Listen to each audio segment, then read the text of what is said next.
Hello, मैं हर्षित गुप्ता और आप देख रहे हैं हमारा यूट्यूब चैनल हर्षित फिजिक्स।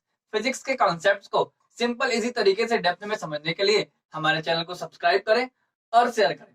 ऑप्टिक्स की सीरीज में हमने बात करी थी किस तरह से एक प्लेन मिरर अगर को मूव कर दिया जाए तो जो ऑब्जेक्ट है वो कितनी स्पीड से मूव करता है। ये सब हमने बातें करी थी और भी बहुत सारे पिछले लेक्चर पे हम बात कर चुके हैं प्लेन मिरर से रिलेटेड। आज उसी की और एक बात करते हैं कि अगर किसी प्लेन मिरर से लाइट का रिफ्लेक्शन होता है या कोई भी मिरर से अगर लाइट का रिफ्लेक्शन होता है, ये मान लेते हैं कोई प्लेन मिरर है और ये कोई रे है, इस रे को इंसिडेंट रे बोलेंगे और ये रिफ्लेक्ट हो गई। ठीक है, तो इस रे का रिफ्लेक्शन हो गया, है ना।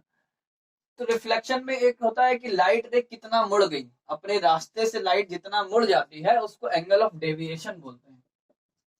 एंगल ऑफ डेविएशन, ठीक है। तो ये कितना होता है ये निकालते हैं हम लोग। ठीक है, तो आज हम बात करें एंगल ऑफ डेविएशन क्या होता है। तो सबसे पहले तो ये जो रे किसी मिरर पर आती है उसको हम इंसिडेंट रे बोलते हैं और जो रे रिफ्लेक्ट हो जाती है इसको हम क्या बोलते हैं, रिफ्लेक्टेड रे बोलते हैं। ठीक है, तो जो इंसिडेंट रे और रिफ्लेक्टेड रे के बीच का जो एंगल होता है इसी को हम बोलते हैं एंगल ऑफ डेविएशन। एक तरह से लाइट कितना डेविएट हो जाती है, रिफ्लेक्शन के बाद मुड़ जाती है, जितना एंगल लाइट घूम जाती है मुड़ जाती है, एक तरह से वही एंगल क्या कहलाता है, कहलाता है एंगल ऑफ डेविएशन या विचलन कोण। ठीक है, मतलब जैसे कोई रे ऐसे आ रही है और किसी सरफेस से टकरा के लाइट ऐसे चली गई तो कितना डेविएट हो गई, ये जो एंगल बनेगा, ये जितना एंगल लाइट मुड़ गई है उसी एंगल को हम एंगल ऑफ डेविएशन बोलते हैं और इसको हम डेल्टा से रिप्रेजेंट करते हैं। ठीक है, ऐसे वहां पर भी होता है, आगे रिफ्लेक्शन पढ़ेंगे, वहां पर लाइट जब एक मीडियम से दूसरे मीडियम में जाती है तो लाइट भी अपने रास्ते से थोड़ा बेंड हो जाती है, मुड़ जाती है। ठीक है, वहां पर भी एंगल ऑफ डेविएशन देखते हैं।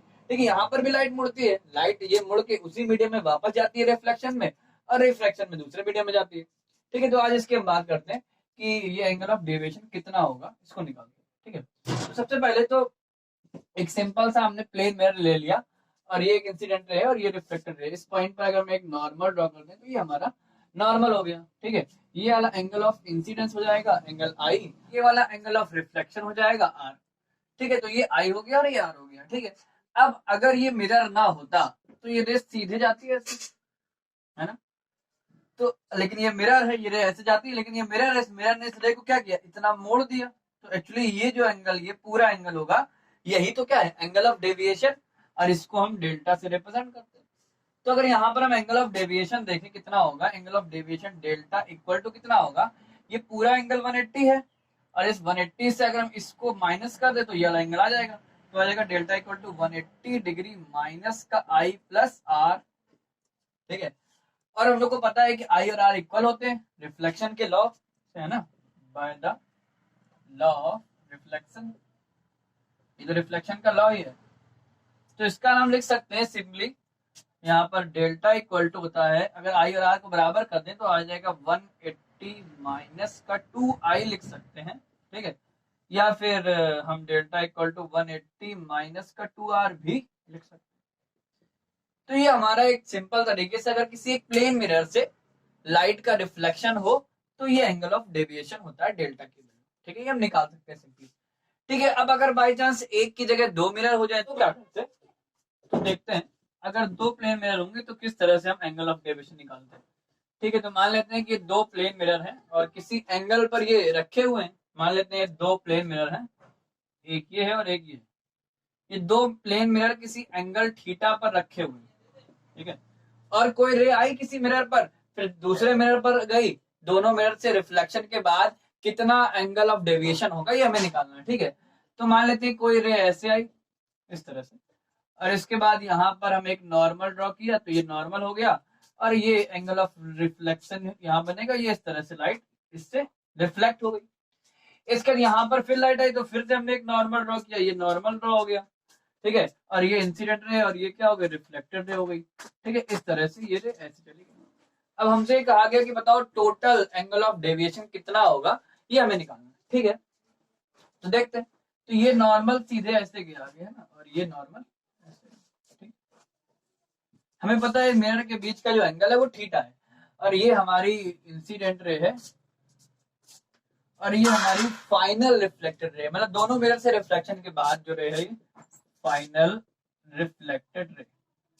ठीक है, तो अगर हमसे ये कहा गया कि बताओ टोटल एंगल ऑफ डेविएशन कितना है, मतलब दोनों मिरर से कितना एंगल ऑफ डेविएशन होगा, तो हम पहले मिरर का एंगल ऑफ डेविएशन निकाल लें और दूसरे मिरर का एंगल ऑफ डेविएशन निकाल लें, दोनों को ऐड कर दें सिंपली। ठीक है, तो इस वाले मिरर से ये M1 मान लेते हैं, ये M2 मान लेते हैं।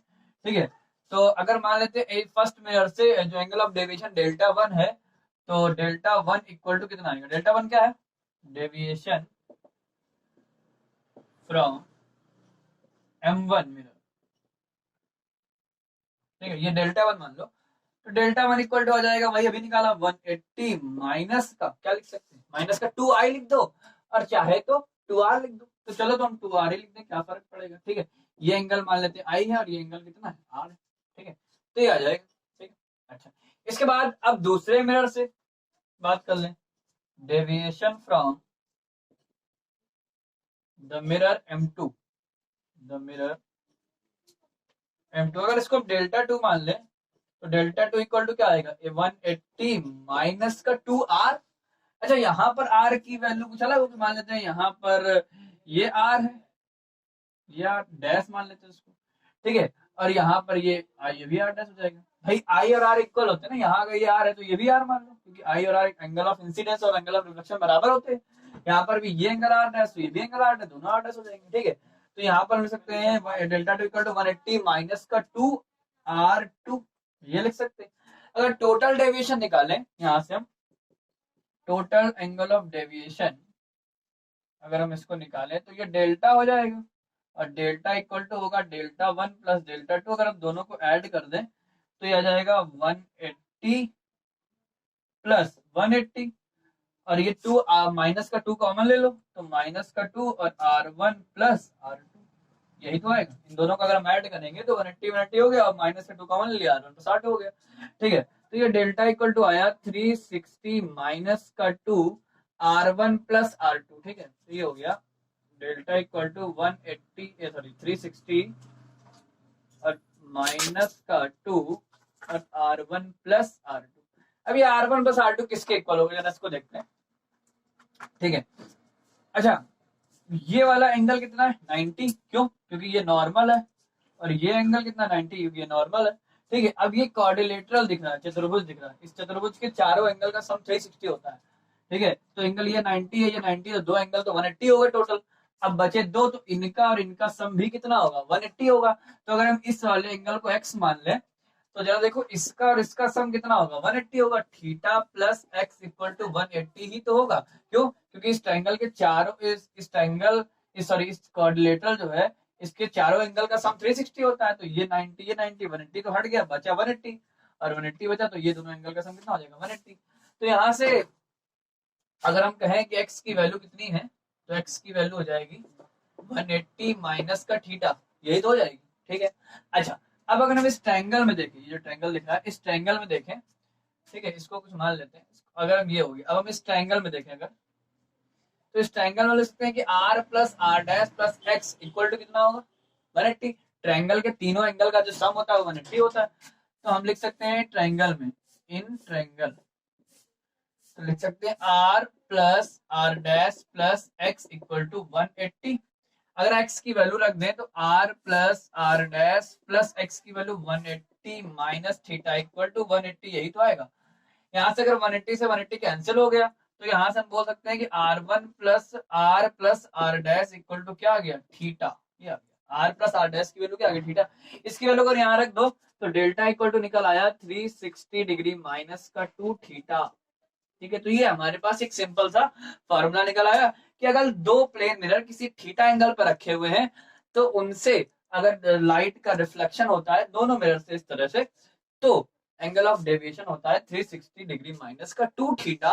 यहाँ पर थीटा क्या है, उन दोनों मिरर के बीच का एंगल। ठीक है, तो ये थोड़ा सा एंगल ऑफ डेविएशन के बारे में था, निकाल सकते हैं इस तरह से। ठीक है, अब हम बात कर लेते हैं कि अगर कोई प्लेन मिरर किसी एंगल पर रोटेट कर दिया जाए तो उस पर जो रिफ्लेक्टेड रे होगी उस मिरर से वो कितना एंगल रोटेट कर जाएगी। ठीक है, तो जैसे मान लेते हैं कि ये कोई एक प्लेन मिरर है और ये इस पर कोई एक इंसिडेंट रे है। ठीक है, और इस पर हमने ये नॉर्मल ड्रॉ कर दिया और इतना ही एंगल ऑफ रिफ्लेक्शन यहाँ बना, तो ये हमारी है रिफ्लेक्टेड रे, ये हमारी है इंसिडेंट रे और ये है हमारी रिफ्लेक्टेड रे। ठीक है, और अब हम क्या करें कि अगर इस प्लेन मिरर को थीटा एंगल पर रोटेट कर दें तो देखिए कि अब ये रिफ्लेक्टेड रे कितने एंगल घूम जाएगी, कहां पहुंचेगी। ठीक है, तो ये हम मान लेते हैं कि अब इस प्लेन मिरर को हमने ऐसे रोटेट कर दिया थीटा के एंगल, अब ये प्लेन मिरर ये ऐसे घूम गया, कितना एंगल घूमा, ये जो एंगल है वो थीटा है। ठीक है, ये एंगल थीटा, अब ये थीटा के एंगल पर घूम गया तो अब ये रिफ्लेक्टेड रे ये भी घूम जाएगी, कितना घूम जाएगी ये हमें निकालना है। ठीक है, तो ये हमारी है इंसिडेंट रे है, ये इंसिडेंट रे पहले भी है और बाद में है, मतलब इसको हम चेंज नहीं कर रहे हैं। जब मिरर सीधे था ऐसे तो भी इंसिडेंट रे, जब मिरर को घुमा दिया तो भी इंसिडेंट रे, यही है। ठीक है, नॉर्मल पहले ये था, ये n1 है, पहले वाला नॉर्मल है, लेकिन जब प्लेन मिरर को घुमा दिया तो नॉर्मल भी घूम जाएगा, जितना एंगल प्लेन को मिरर घुमा है उतना ही एंगल नॉर्मल भी घूम जाएगा, तो ये नॉर्मल भी अब क्या हो जाएगा, ये नॉर्मल हो गया। ठीक है, ये नॉर्मल कितना एंगल घूमेगा, थीटा एंगल रोटेट कर जाएगा, और ये एंगल जो नॉर्मल है अब इसको हम n2 मान लेते हैं। ठीक है, अब रिफ्लेक्टेड रे भी घूम जाएगी, क्यों, क्योंकि अब जो है वो एंगल ऑफ इंसिडेंस चेंज हो गया है और एंगल ऑफ रिफ्लेक्शन भी चेंज हो जाएगा। ठीक है, तो अब रिफ्लेक्टेड रे जो है मान लेते हैं ये पहले रिफ्लेक्टेड रे, इसको R1 मान लो, अब जो है वो बाद चेंज हो गई, इस रिफ्लेक्टेड रे को हम मान लेते हैं ये रे जो है वो R2 है, इसको हम R2 मान लेते हैं। अब हम लोग को निकालना ये है कि ये रिफ्लेक्टेड रे कितना घूम गई है, मतलब इन दोनों के बीच का एंगल हमें चाहिए है। ठीक है, तो मान लेते हैं कि ये एंगल x है और वास्तव में यही x हमें निकालना भी है। ठीक है, पहले इंसिडेंट रे ये थी और रिफ्लेक्टेड रे ये थी, जब घुमा दिया मिरर को इंसिडेंट रे अभी भी यही है और रिफ्लेक्टेड रे अभी R2 हो गई। ठीक है, अच्छा पहले ये वाला जो एंगल था वो इंसिडेंट एंगल ऑफ इंसिडेंस था और जो ये वाला एंगल था वो एंगल ऑफ रिफ्लेक्शन था। ठीक है, स्टार्टिंग में मान लेते हैं, स्टार्टिंग में जो एंगल ऑफ इंसिडेंस है वही एंगल ऑफ रिफ्लेक्शन होगा, वो तो होता ही हमेशा ही है ना, लॉ ऑफ रिफ्लेक्शन। और इसको बराबर कुछ मान लेते हैं फाई के, चलो ठीक है, इसका मतलब ये जो एंगल है ये फाई होगा और जो ये इतना एंगल है ये भी क्या होगा, फाई। ठीक है, ठीक, अब जब मिरर को घुमा दिया तो अब नॉर्मल जो है वो ये हो गया n2। अब जो एंगल ऑफ इंसिडेंस है वो देखो जरा, इंसिडेंट रे अभी वही है और नॉर्मल ये हो गया, तो ये वाला जो एंगल है ये वाला एंगल ये अब क्या हो जाएगा, एंगल ऑफ इंसिडेंस। तो ये एंगल ऑफ इंसिडेंस ये चेंज हो गया है ना, इसको कुछ मान लेते हैं आई डैश मान लेते हैं, ये वाला जो एंगल है इसको आई डैश मान लेते हैं, और ये जो आई डैश होगा वो कितना हो जाएगा, अब फाइनली लास्ट में, फाइनली क्या हुआ, लास्ट में क्या हुआ है ना, अब जो एंगल ऑफ इंसिडेंस है वो आई डैश है, वो कितना हो जाएगा, तो वो हो जाएगा फाई, तो ये है ही है, और थीटा फाई प्लस थीटा हो जाएगा, फाई प्लस थीटा। ठीक है, अब जो एंगल ऑफ इंसिडेंस होता है वही एंगल ऑफ रिफ्लेक्शन होता है हमेशा, तो जो एंगल ऑफ रिफ्लेक्शन है उसको आर डैश मान ले बाद वाला, वो भी कितना हो जाएगा, ये भी हो जाएगा फाई प्लस थीटा। ये स्टार्टिंग वाली बात है, ये बाद वाली बात है, ये मिरर को घुमाने के पहले की बात है, ये मिरर को घुमाने के बाद की बात है। ठीक है, अच्छा हम लोग को निकालना तो एक्स है। ठीक है, अब हम लोग एक्स निकाले कैसे, तो समझना, अगर हम पहले वाली रे का इस नॉर्मल से एंगल देख लें और दूसरी वाली रे का इस नॉर्मल से एंगल देख लें, मतलब n1 से, अगर हम पहली वाली रे R1 का n1 के साथ एंगल देख लें और R2 का भी n1 के साथ एंगल देख लें, और अगर उन दोनों एंगल को माइनस कर दें तो क्या निकल आएगा, तो क्या इन दोनों R1 R2 के बीच का एंगल ही निकल आएगा। अरे यार बड़ी सिंपल सी बात है, ये देखो जरा डायग्राम में, ये n1 है, ठीक है, और इधर कहीं है R1 और इधर कहीं है R2, ये मान लो। अब हम लोग को चाहिए क्या, हम लोग को R1 और R2 के बीच का एंगल चाहिए, ये x, यही तो है। तो हम लोग क्या करें, एक काम करें, R1 और N1 के बीच का ये एंगल निकाल लें और R2 और N2 के बीच का ये एंगल निकाल लें, और अगर इन दोनों एंगल को हम माइनस कर दें तो क्या ये x नहीं निकल आएगा, निकल आएगा ना, वही काम यहाँ करने वाले हैं। ठीक है, तो देखते हैं, तो सबसे पहले हम निकालते हैं एंगल बिटवीन किसके बीच का, N1 एंड R1। N1 क्या, नॉर्मल पहले जब मिरर को घुमाया नहीं था, और R1 क्या है, रिफ्लेक्टेड रे पहले जब मिरर को घुमाया नहीं था, ठीक है। तो भाई स्टार्टिंग में ये N1 यही नॉर्मल था और यही रिफ्लेक्टेड रे थी, तो जो एंगल ऑफ इनके बीच का जो एंगल हो वही तो एंगल ऑफ रिफ्लेक्शन होगा, है ना। और ये एंगल ऑफ रिफ्लेक्शन हमने पहले ही माना है, आई और आर बराबर है, तो ये फाई हो जाएगा, ये फाई बराबर हो जाएगा, ठीक है। भाई स्टार्टिंग में ये नॉर्मल है और ये रिफ्लेक्टेड रे है, और नॉर्मल और रिफ्लेक्टेड रे के बीच का जो एंगल होता है वो एंगल ऑफ रिफ्लेक्शन होता है, और जो एंगल ऑफ रिफ्लेक्शन होता है वही एंगल ऑफ इंसिडेंस होता है, और इसी को हमने फाई माना था स्टार्टिंग में, तो ये फाई हो जाएगा, ठीक है। ये स्टार्टिंग की बात होगी। अब निकालते हैं N2 और R1 के बीच का एंगल, ठीक है। तो हम निकालते हैं angle between N2 and R2। इसको अगर देखें तो ये कितना है, देखो R2 ये है और N1 ये है, इनके बीच का हमें एंगल चाहिए, है ना। तो ये हमें चाहिए एक्चुअली ये पूरा एंगल, ये पूरा। अब ये पूरा एंगल कितना होगा तो समझ लो भाई, ये एंगल तो थीटा है, ठीक है। और N2 और R2 के बीच का जो एंगल है उसको क्या बोलेंगे, आर डैश। भाई N2 क्या है, बाद में नॉर्मल, और R2 क्या है, बाद में रिफ्लेक्टेड रे। तो N2 और R2 के बीच का जो एंगल होगा वो बाद वाला एंगल ऑफ रिफ्लेक्शन होगा, और बाद वाला एंगल ऑफ रिफ्लेक्शन हमने आर डैश माना है। तो ये और ये जो एंगल होगा इतना इतना, इसको हम क्या बोलेंगे, इसको हम एक्चुअली बोलेंगे आर डैश। और ये इतना आर डैश हो गया और इतना थीटा है, ये वाला एंगल थीटा है। तो हमें चाहिए R2 और N1 के बीच का एंगल, तो ये और प्लस ये, हाँ? तो क्या आएगा, ये आएगा आर डैश और प्लस थीटा, ये आता है, ठीक है। अब क्या करें, अगर इन दोनों एंगल को माइनस कर दें तो जो दोनों रिफ्लेक्टेड रहे उनके बीच का एंगल आ जाएगा सिंपली, है ना। तो इसका हम निकाल सकते हैं angle between R1 and R2, ये बराबर हो जाएगा, इन दोनों को माइनस कर दो, आर डैश प्लस थीटा और माइनस का फाई, ठीक है। आर डैश की वैल्यू ये रख दो यहाँ पे, तो ये आ जाएगा कितना, फाई प्लस थीटा, और प्लस थीटा पहले से लिखा था, और माइनस का फाई, फाई से फाई कट गया, तो ये आ गया कितना, 2 थीटा, ठीक है। इसका मतलब ये हुआ कि अगर किसी प्लेन मिरर को हम थीटा एंगल रोटेट कर दें तो जो रिफ्लेक्टेड रे है वो कितना एंगल रोटेट कर जाती है, 2 थीटा एंगल, है ना। पहले रिफ्लेक्टेड रे ये थी, अब ये इधर आ गई R1 और R2 में आ गया, तो ये जो एंगल एक्स की जो वैल्यू आई है, यही तो नेक्स्ट माना, एक्स की जो वैल्यू आई है वो कितना है, 2 थीटा आई है, भाई यही तो इनके बीच का एंगल आया। इसका अलावा रिफ्लेक्टेड रे पहले ये थी, अब ये हो गई, तो कितना एंगल रिफ्लेक्टेड रे रोटेट कर गई, 2 थीटा एंगल, ठीक है। तो ये बात बड़ी जरूरी है कि अगर किसी प्लेन मिरर को हम थीटा के एंगल पर रोटेट कर दें तो उससे जो रिफ्लेक्टेड रे होती है वो 2 थीटा के एंगल पर घूम जाती है, रोटेट कर जाती है, ठीक है।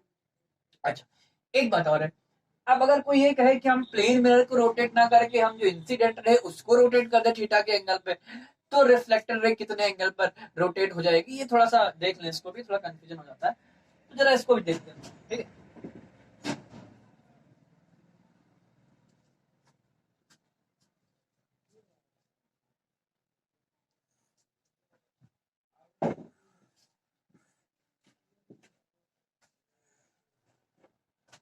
देखते हैं। तो ये मान लेते हैं एक प्लेन मिरर है और ये हमारी कोई एक इंसिडेंट है, ठीक है। और ये हमने एक नॉर्मल ड्रॉ कर दिया और ये हमारी क्या हो गई, रिफ्लेक्टेड रे हो गई, ठीक है। ये हमारी क्या हो गई, रिफ्लेक्टेड रे हो गई, ये हमारा नॉर्मल, ठीक। अब हमने क्या किया, इंसिडेंट रे ये थी, ये पहले थी इंसिडेंट रे I1 इसको, अब इंसिडेंट रे को हमने थीटा के एंगल पे घुमा दिया, ठीक है। तो ये इंसिडेंट रे मान लेते हैं, अब यहाँ से ऐसे जाने लगी,